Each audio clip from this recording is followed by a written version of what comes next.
Ushbu videoda sizlarga qanaqa qilib mijozim Strawberry House kompaniyasiga 4 oy mobaynida reklamaga atigi $36,000 ajratib, $600,000 dan ziyod savdo qilib berganimni tushuntirib, ko'rsatib, razbor qilib beraman. Agarda siz tadbirkor bo'lsangiz va target natijalari sizni qoniqtirmayotgan bo'lsa, yoki siz onlayn magaziningiz bor bo'lsa, tovarlaringiz savdosi siz xohlagandek bo'lmayotgan bo'lsa, yoki siz umuman target xizmatidan foydalanmagan bo'lsangiz va target xizmatidan foydalansam bu menga foydali bo'ladimi yoki yo'q degan savollarda siz turgan bo'lsangiz, o'ylayotgan bo'lsangiz, bu video aynan siz uchun. Va albatta siz targetolog bo'lsangiz ham bu videoni ko'rib, albatta siz кейsimizdan ancha foydali ma'lumotlar olishingiz mumkin. Aynan ushbu strategiya orqali mijozimga 4,5 oy mobaynida $36,189 sarflab, $600,699 dan ziyod savdo qilib berdim va 12,164 dan ziyod mijozlarni jalb qildim.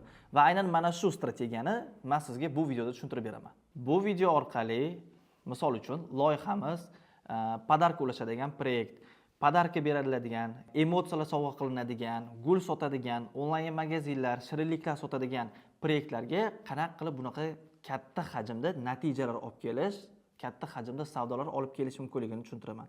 Reklamaga katta budjet ajratilganda lidlar narxi oshib ketmasligini oldini olish ko'rib chiqamiz va aynan qaysi strategiya orqali men bu proyektda oldingi 4 oyga nisbatan 3x ko'proq savdo qilganimni men sizlarga bu videoda tushuntirib beraman. O'zim haqida qisqacha ma'lumot beradigan bo'lsam, ismim Komoliddin, familiyam Sodiqov. 7 yildan buyon aynan digital marketing sohasida o'z faoliyatimni yuritib kelaman. Bu paytgacha Paynet, Imzo, Chopar, shunga o'xshagan proyektlarda 100 dan ziyod keyslar chiqarganmiz va haligacha 20 dan ziyod proyektlar bilan o'zimizning raqamli jamoamiz bilan ishlab kelamiz. Proyekt haqida qisqacha ma'lumot beradigan bo'lsam, Strawberry House bu kompaniya shokoladli qulupnaylar sotish bilan shug'ullanadi. Yo'q, bu kompaniya emotsiya sotish bilan shug'ullanadi. Ya'ni bu kompaniya faqatgina shokoladli qulupnay emas, balki pozitsiya shunaqaki, aynan emotsiya ulashmoqchi bo'lganingda biz yordamga kelamiz degan pozitsiyani ushlashadi. Ya'ni emotsiya sotish bilan shug'ullanadigan kompaniya. Bu yerda turli xil naborlari bor. Bu yerda qulupnay bor, shokoladli malina bor, shokoladli golubika bor va u naborlarning ichida misol uchun gullar bilan birgalikda qilib, xullas chiroyli tarzda podarkalarni mana shunaqa tarzda emotsiya berish uchun tayyorlashadi. Va bu yerda sredniy chekka oladigan bo'lsak, bu yerda naborlar assortimenti juda katta.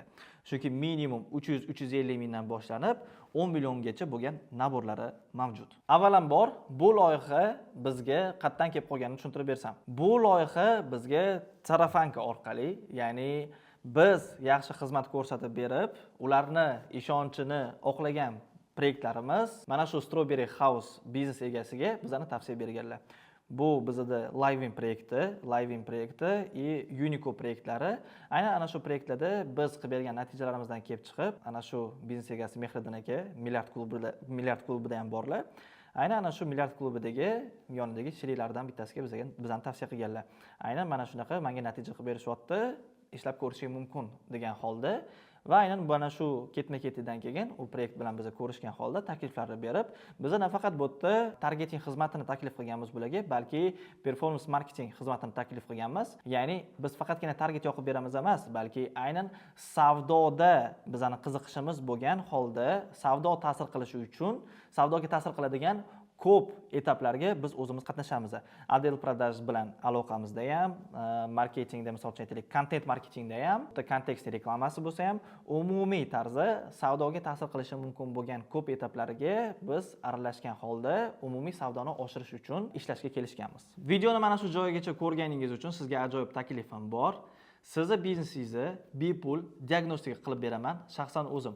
Uning uchun mana shu video ostidagi anketani to'ldiring, o'z biznesingiz haqida ma'lumotni qoldiring va siz bilan onlayn yoki offlayn uchrashgan holda sizni biznesingizni shaxsan o'zim bepul diagnostika qilib beraman. Bu kompaniyaga men reklama yoqishni boshlaganimda birinchi narsasi baribir bu o'zimni gipotezalarimni ishlatishdan. Gipoteza, ya'ni men natija olib kelishi mumkin deb hisoblayotgan strategiyalardan foydalanishni boshladim va bu yerda juda katta turdagi auditoriyalarni ishlatishni boshladim.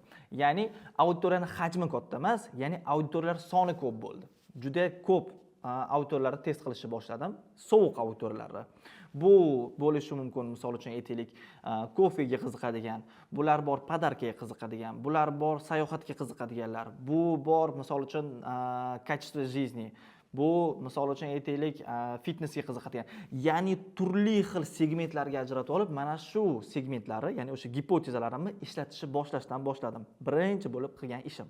Va keyingi etaplarda eng asosiy qadamlarni men bosib o'tdim va mana shu qadamlarni qilib reklamani to'g'ri sozlab oldik. Bu yerda qilingan ishlar, misol uchun aytaylik, ko'p reklamalarda ko'p targetologlar ishlatmaydigan narsa, mana ko'p ko'raman. Ads menejerni beradi, o'sha reklama yoqadigan joyini, auditoriya bo'limiga kiraman. Qanaqa auditoriyalar yasagan? Auditoriyaga kirsam 95% targetologlarni uchratganimda auditoriyalarni hammasi почти sovuq auditoriyalarni saqlanib qo'ygan bo'ladi. Ya'ni ishlatadigan auditoriyalar faqat sovuq auditoriyalarga reklama yoqadi. Lekin sizdan mahsulotingizni, xizmatingizni sotib oladigan eng katta auditoriya baribir sizni bir marta ko'rgan, 2 marta ko'rgan, 3 marta ko'rgan, sizni tanigan odamlar sizdan sotib olish ehtimoli balandroq sizni birinchi marta ko'rayotgan odamdan ko'ra. Oddiy misol, siz magazinga kiradigan bo'lsangiz, misol uchun aytaylik, un olishingiz kerak. Qanaqa un olish kerakligini bilmaysiz. Va aytaylik 10 xil un pachkalar turibdi. Qaysi birini tanlaysiz mana shu joyda? Siz o'zingizni ko'zingizga yaqinni tanlaysiz. Har doim ham bu yerda misol uchun narxiga qaramaysiz. Chunki hammasini baribir agar opisaniyasini o'qiyman, misol uchun tarkibini o'qiyman deydigan bo'lsangiz, почти hammasiniki bir xil. Narxiga qarash ham mumkin, lekin asosan misol uchun faraz qiling 10 tadan bittasini siz 2-3 marotaba reklamasini ko'rgansiz. Endi menga aytingchi, qaysi birini sotib olishingiz ehtimoli balandroq? Albattaki ko'zga yaqin bo'lganiga. Xuddi shuning uchun o'zi ikkinchi etapdan mana shu loyihada ham bizning reklamamizni ko'rganlarga yana qayta reklamalar ko'rsatishni boshladim. Bu proyektda o'rtacha bir oyda axvat soni 2 millionta atrofida bo'ladi. Axvat, ya'ni reklamani ko'rgan odamlar soni, ko'rgan profillar soni. Pakaz necha marotaba ko'rilgani bo'lsa 12 millionta atrofida bo'ladi. Ya'ni o'rtacha bitta odam reklamani 6 martadan ko'rsataman. O'rtacha. Chunki 2 millionta odam reklamamni 12 million marotaba ko'ryapti. Bu degani har bitta odam o'rtacha 6 martadan. Endi bu joyda misol uchun aytaylik, mana bu notebookni sotib oling deb reklamaga chiqdimmi, keyingi ko'rsatadigan videoyim ham xuddi shunaqa bo'lmaydi. Yana xuddi shuni qaytarib qo'ymayman. Ya'ni bitta videoni ko'rdi, sota olmadimi, yana qaytadan uni ko'rsatishdan ma'no yo'q. O'zi men boshqa videoni ko'rsataman. U yerda biz misol uchun aytaylik 70 dan ziyod kreativlar, ya'ni videolar ishlatdik. Qayta ko'rsatib. Bu yerda asosiy qilingan narsa auditoriyani qizdirib, tayyorlab borish. Ya'ni men misol uchun aytaylik 7 millionta, 6 millionta auditoriyaga reklamani ko'rsatishga harakat qilmadim. Ya'ni axvatim 2 millionta, 2 milliontaning ichidan men ko'proq qayta ko'rsatadiganim bu 500 mingta-700 mingta atrofidagi auditoriya, meni auditoriyam gidrosi. Ya'ni eng asosiy qismi. Men qanaqangidir aksiya bo'lsa, birinchi bo'lib reklama ko'rsatadigan auditoriya mavjud. Qaysiki, men unga kompaniyani faoliyatini tanishtirganim, kompaniyada nimalar borligi, nimaga bu kompaniyani tanlashligi kerakligi haqida ma'lumot bergan auditoriyam borki, yangi aksiya chiqishi birinchi bo'lib o'shani ko'rsataman. Ya'ni begona odamga emas, birinchi bo'lib bularga. Chunki begona odamga nisbatan birinchi bo'lib mahsulot haqida ma'lumotga ega bo'lgan, mahsulot ustunliklaridan xabardor bo'lgan, nimaga buni tanlash kerakligiga savoliga javob topgan odamlarga ko'rsatishim sovuq auditoriyaga nisbatan 5-10 barobar ko'proq savdo olib kelib beradi. Aynan, ya'ni faqatgina sovuq auditoriyani qidiraverish emas, balki auditoriyani tayyorlab borib, ularga faqat ularga ko'proq taklif beraverish bizada savdolarimiz hajmini 3 barobarga o'stirishga olib keldi. Bu proyektda reklamni budjet har doim ham stabil emas. Ya'ni, misol uchun kuniga $50 ishlatilayotgan bo'lsa, 1 kundan keyin ham, 1 haftadan keyin ham, 10 kundan keyin ham kuniga $50 bo'ladi degani emas. Ya'ni o'zgarib turuvchan. Ba'zida $150 qilamiz, ba'zida $500, ba'zida bu $200, ba'zida kerak bo'lsa $1000 kunlik budjetgacha chiqishi mumkin. Ya'ni har doim o'ynab turadigan budjet. Endi men $50 ga olayotgan natijami, $50 reklama yoqayotgan natijami $1000 ga yoqayotganda olishim uchun men nima qildim? Ko'pchilik mana shu joyda, mana ko'p bizneslarda, ko'p proyektlarda uchraydigan holat va bizga ko'p keladigan savollardan biri ham mana shu. Reklamni budjetni 2 barobarga oshiradi. Misol uchun $100 ishlatayotgan bo'lsa, $200 ishlatishni boshlaydi. 50 sentdan olayotgan lidlari уже avtomatik tarzda $1 ga tushib ketadi yoki 90 sent.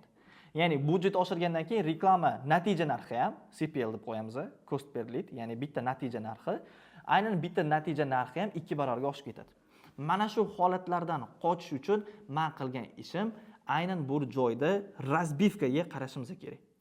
Razbivka degan bizda funksiya mavjud, bizda analitikaga juda katta yordam beradigan funksiya hisoblanadi. Aynan razbivka orqali siz soat nechida sizga arzon lidlar tushayotganini, qaysi placementda, reklama chiqish joyida, storiesda, lentada, reelsda, interesnida, qaysi joyda arzon, misol uchun placementlar bo'layotganini, necha yoshdagilarda aynan sizda arzon natijalar olayotganingizni to'laqonlik analitikasini qilishingiz mumkin. Va aynan mana shu analitikadan kelib chiqqan holda siz budjetni to'g'ri taqsimlaydigan bo'lsangiz, sizda natija narxingiz oshish u yoqda tursa, naborot arzonlashishi ham mumkin. Tepada aytganimdek, agar siz biznesmen bo'lsangiz, tadbirkor bo'lsangiz, targetolog bilan ishlaydigan odam bo'lsangiz, targetologdan siz talab qilishingiz kerak bo'lgan narsalardan bittasi bu aynan mana shu narsaga e'tibor berishi, kuzatib borishi, постоянный analitikada aynan mana shu nima deydi? Biz ruka na pulse deb qo'yamiz, ya'ni har doim qo'lini pulsda ushlab turishi, ya'ni nima o'zgarayotganiga ahamiyat berib turishi. Har doim mana shu nima o'zgarayotganiga ahamiyat berib turishidan kelib chiqqanda natija narxi 2-3 barobar o'sib ketish ehtimoli juda kam bo'ladi. Qachonki har doim ruka na pulse bo'lsa.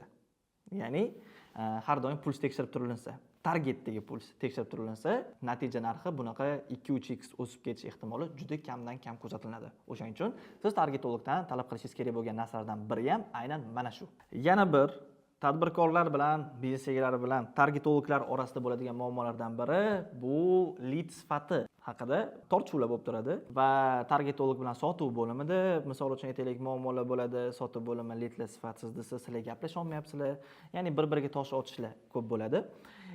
Mana shu holatda отдел продаж ishlolmayotgandir degan to'xtamga biznes egasi ham ko'pincha to'g'ri kelib qoladi. Lekin misol uchun o'zi lead sifati qanaqa deydigan bo'lsangiz ham, lead sifatini ham har xil kategoriyalarga ajratib olsangiz bo'ladi. Ya'ni sifatli leadni sifatlili darajasi ham bor-da. Ya'ni bu yerda qanaqa?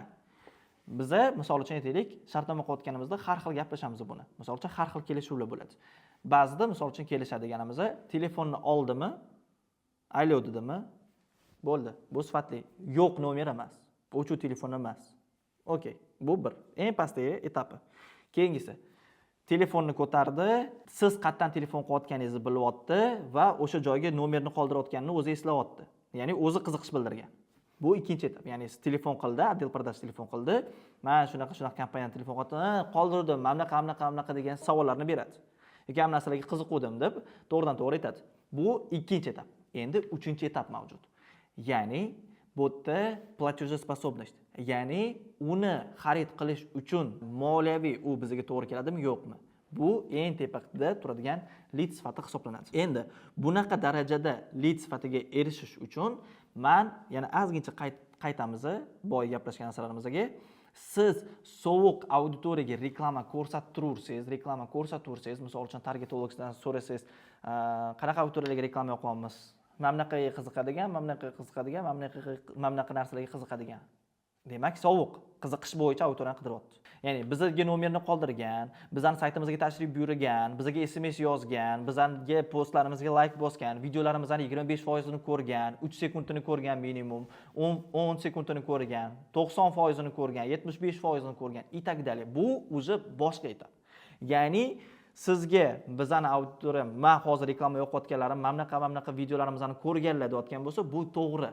Ya'ni siz bilan tanish bo'lgan auditoriyaga takliflar berish bu ham eng lead sifatini oshiradigan eng kalit momentlardan, kalit etaplardan biri hisoblanadi. Targetologlar bilan ishlashda yana bitta narsa, asosiy momentlardan bittasi targetolog gipoteza qilishiga qo'yib berish kerak. Ya'ni targetolog faqatgina biznes egasi aytgan narsani qilishdan emas, balki targetolog o'zi gipotezalar tuzishi kerak. Ya'ni bu joyda men misol uchun aytaylik, bu loyihada ham turli xil gipotezalar постоянно tuziladi va постоянно misol uchun aytaylik kelishilgan holda o'sha gipotezalarni ishlataman. Bu yerda ishlatib ko'rgan, oldin ishlatilmagan va ishlatgan gipotezalarimdan bir nechtasi bu, misol uchun bular to'g'ridan to'g'ri zvonokka reklama yoqishmagan. Ya'ni to'g'ridan to'g'ri qo'ng'iroq qilishlari uchun. Ya'ni bularga SMS qoldirmaydi, lead qoldirmaydi, to'g'ridan to'g'ri bularni sotuv bo'limiga telefon qilishadi. Va aynan mana shu to'g'ridan to'g'ri zvonokka reklama yoqishlarimda ham aynan katta natijalar bo'lgan. Eng asosiy momenti. Misol uchun siz SMS ga reklama yoqayotgan bo'lsangiz, SMS narxi o'rtacha 20 sentdan 40 sentgacha tushishi mumkin. Endi mana shu SMS ga emas, to'g'ridan to'g'ri zvonokka yoqadigan bo'lsangiz, bu yerda уже 70-80-90 $1 ko'tarib ketishi mumkin. 70-80-90 sentlar $1 ko'tarib ketishi mumkin bitta natija narxi, ya'ni bitta odam telefon qilishi. Xo'p, endi mana shu narsani arzonlashtirdik, biz SMS narxida zvonoklar oldik. Qanaqasiga? Ya'ni 20 sent, 30 sentdan biz bitta qo'ng'iroqlarni oldik. Qanaqa qilib deydigan bo'lsangiz, biz bu yerda o'zi influencer marketing ishlatdik, ya'ni blogerlarga reklama berib, ana shu blogerlar olgan videosini targetga ishlatdik. Bu bloger avtotuning ishlatdik, avtotuningdagi Ibrohim akani. Aynan mana shu Ibrohim aka profillariga ham qo'ymadilar, storiesga ham qo'ymadilar, chista target uchun tushib berdilar. Va aynan ana shu videoni biz zvonok qilishlari uchun ishlatganimizda SMS narxida zvonoklarni SMS narxida olishga erishdik. Umumiy qilib oladigan bo'lsak, bu loyihada savdosini oshishga yordam bergan top 5 ta strategiyamiz. Birinchisi, bu bizni auditoriyani qizdirganimiz. Ikkinchisi, biz influencer marketing ishlatganimiz, ya'ni blogerlarga reklama berib, u videoni biz targetga aylantirganimiz. Uchinchisi, bu biz boshqa maqsaddagi gipotezalarni ham ishlatib ko'rganimiz, ya'ni telefon qilishlari uchun, lead qoldirishlari uchun, sayt orqali to'lov qilishlari uchun и так далее. To'rtinchisi, bu ruka na pulse. Har doim biz razbivka orqali to'laqonli analitika qilib borib, analitikadan kelib chiqqan holda reklamalarni sozlaganimiz. Beshinchisi va eng asosiysidan biri, bu biz sotuv bo'limi bilan mamlaqa ishlaganimiz. Ya'ni biz почти har kuni отдел продаж bilan gaplashgan holda lead sifati haqida ma'lumot olib va uni to'g'rilashga o'tganimiz. Ya'ni kunlik отдел продаж, ya'ni sotuv bo'limi bilan ma'lumot almashilingan holda reklamani yo'lini tozalab bordik va shu orqali mana shu 5 ta kalit moment orqali biz reklamalar natijasini 3 baravarga o'stirishga muvaffaq bo'ldik. Menimcha ham shuning uchun bu kompaniyada men kelishimdan oldin o'rtacha 4 oy mobaynida $44,000 atrofida sarflanib, $243,000 savdo bo'lgan. Men kelganimdan keyin bo'lsa $36,000 reklamli budjet va $600,000 dan ziyod savdo qilishga erishganman. O'rtacha $8,000 kamroq ishlatib, $357,000 ko'proq savdo qilishga erishdik. 4 oyda o'rtacha ortiqcha qo'shimcha $365,000 foyda deb hisoblasa ham bo'ladi buni. Bu videoda men sizlarga qanaqa qilib qulupney sotadigan biznesni savdosini 3x ga oshirganimizni ko'rsatib berdim, tushuntirib berdim. Endi sizda savol tug'ilishi mumkin. Qanaqa qilib meni ham biznesimni savdolarini oshishiga yordam berishingiz mumkin degan savol tug'ilishi mumkin. Nima uchun biz bilan, ya'ni raqamli jamoasi bilan ishlashingiz kerak? Biz katta tajribaga ega, aynan targeting va kontekstli reklamaga urg'u qaratgan kompaniyalardan biri hisoblanamiz. Kompaniya emas, jamoa deb ko'p pozitsiya qildiraman, chunki biz bitta proyektga faqatgina bitta odam emas, balki bir nechta odam yopishgan holda, turli xil gipotezalar tuzgan holda sizni savdoyingiz o'sishiga yordam beramiz. Ikkinchisi, bu biz siz bilan savdodan ishlashga tayyormiz. Ya'ni biz natijaga ishlash qiziq bizga. Ya'ni biz misol uchun aytaylik, bizning uslugamizga $1,000, $1,500 berdingiz, lekin misol uchun savdo hajmi juda sezilarli darajada o'zgarmadimi? Biz u $1,500-2,000 olgandan maza qilmaymiz. Biz ham maza qilamiz qachonki sizni savdoyingiz oshganda. Shuning uchun biz qanaqangidir mana shu KPIlar tuzilgan holda, misol uchun savdoga biriktirilgan holda ishlashga tayyormiz. To'rtinchisi, sotuv bo'limi bilan urushmagan holda, to'g'ri urishishimiz mumkin, qanaqa do'stona urush bo'lishi mumkin, lekin aynan sotuv bo'limi bilan birgalikda yonma-yon turib ishlashga tayyor bo'lgan jamoamiz. Beshinchisi, aynan mana shu videoni mana shu joygacha ko'rganingiz uchun, aynan siz uchun mana shu video ostida anketa qoldiramiz va ana shu anketani to'ldiradigan bo'lsangiz, shaxsan o'zim sizni proyektingizni, digital marketingini, targetingini, kontekstingizni bepul diagnostika qilib beraman. Ya'ni siz mana shu anketani to'ldirasiz, biznesingiz holatini, nimadan qoniqmayapsiz, nima qilmoqchisiz, planingiz qanaqa, mana shu ketma-ketlikda yozadigan bo'lsangiz, men mana shu narsani shaxsan o'zim bepul diagnostika qilib beraman. Yana bitta siz uchun qo'shimcha motivatsiya. Agar siz chin dildan mana shu birgalikda ishlab, birgalikda mana shu proyektlarimizda o'zimiz qo'ygan bir nuqtaga yetamiz deydigan bo'lsangiz, sizga birinchi oy uchun faqatgina sizlar uchun 20% chegirma, xizmatimizdagi 20% chegirmani taqdim qilamiz. Ya'ni siz bilan bepul diagnostika qilyapmiz, gaplashyapmiz, qanaqa ketishimizni tuzyapmiz-da, u yerda chiqqan uslugadagi summadan 20% birinchi oy uchun chegirma qilamiz va xudo xolasa siz bilan davomiy birga ishlashimiz mumkin. O'ylaymanki, bu video sizlarga manfaatli bo'ldi. Keyingi videolarda ko'rishguncha